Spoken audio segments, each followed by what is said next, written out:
guys, and welcome to the third review of our Ghost Weapon review series. Today we are discussing the Bizon, submachine gun from the stats point of view, so what the weapon will do in game. The Bizon is the first submachine gun in the list, and is always free no matter which soldier setup you initially choose. The Bizon will always be unlocked. So first off, let's take a look at the damage on the weapon. The Bizon will do 42 damage in close range, which is the second highest damage in class for submachine guns, and is definitely one of the gun's strongest assets. Damage will drop off to 17 at a distance, which is average for submachine guns in Ghost. This will translate to 3 shots in close range and 6 shots at a distance, but what range is this? Well, in answer, it's pretty average for the submachine guns. Bizon will do 42 damage up to a range of 10 meters, which is pretty much shotgun maximum range. From here the damage will drop off steadily until at 80 meters the gun will be doing the 17 damage. Moving on, the reload on the Bizon is on the more slower end of the spectrum for submachine guns. The normal reload, where there are still bullets in the chamber, is 3.0 seconds. The empty reload when there are no bullets left is 3.8 seconds, and the add time when the game clocks the bullets are in the gun is 1.9 seconds. These reloads are pretty slow and sleight of hand can be very useful on this weapon. Also, the fire rate on the Bizon is 937 rounds per minute, which is the second fastest fire rate on submachine guns, meaning you'll reload a lot, making sleight of hand even more beneficial. Last thing to discuss is the recoil and the iron sights. The recoil on the Bizon is pretty severe, with a recoil profile of 60 up, 10 down, 55 to the left and 30 to the right. This recoil profile means that the gun is definitely going to move on you, and the net direction is up, with a bit of sideways kick. The centre speed on the weapon is 1600, which is fastest in class, but still isn't enough. This gun is definitely going to move on you. The iron sights aren't that bad, they could use some work, but in close range where the gun is meant to be used, they are perfectly acceptable. Now that the stats are out of the way, let's discuss the attachments. First in the list is the red dot sight, which is a close range optic designed to clean up the iron sights on the weapon for easier target acquisition. This sight is useful on the Bizon as it clears up the clunky irons, making the gun better in close range. Next is the ACOG scope, which is a scope designed to clear up the iron sights with a precise long range optic. As this sight is a long range optic, it makes no sense on the Bizon, so pick something else. The holographic sight is next in the list and functions the same as the red dot sight, only with a bit more zoom but a clunkier reticule. The sight is just too much zoom on it for the Bizon, so try a different optic. Up next is the VMR sight, which is a hybrid of the ACOG and the red dot sight, meaning that the Bizon can be usable in most ranges of combat. However, the Bizon does not perform well at mid to long range, so the VMR is largely useless on this weapon. The penultimate optic is the thermal hybrid optic, which replaces the irons with a long range thermal sight, which highlights enemies in bright white. As this is a long range based optic, it also holds no use on the Bizon. The tracker sight is the last optic unlocked and holds great value on the Bizon. Highlighting enemies with the yellow-orange outlines when aimed at them, the tracker sight is excellent for finding people hidden in dense cover or foliage.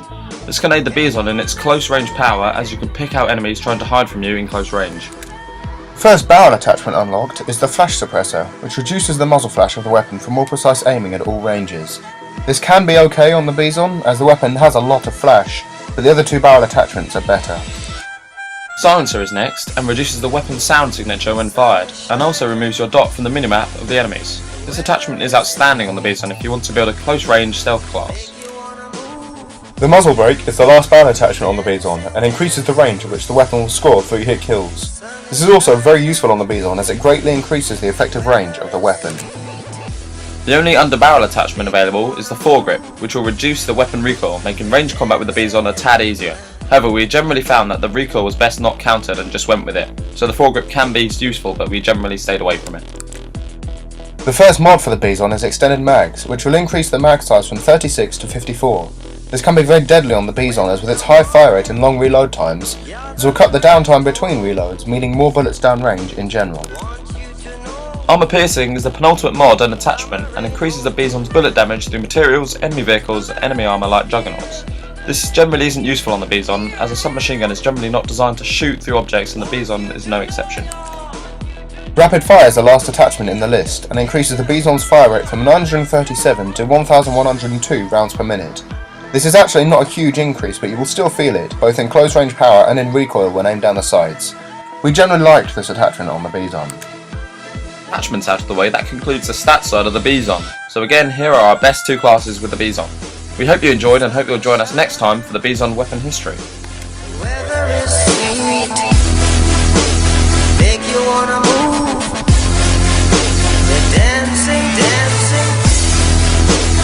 Sun is shining.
sweet, yeah.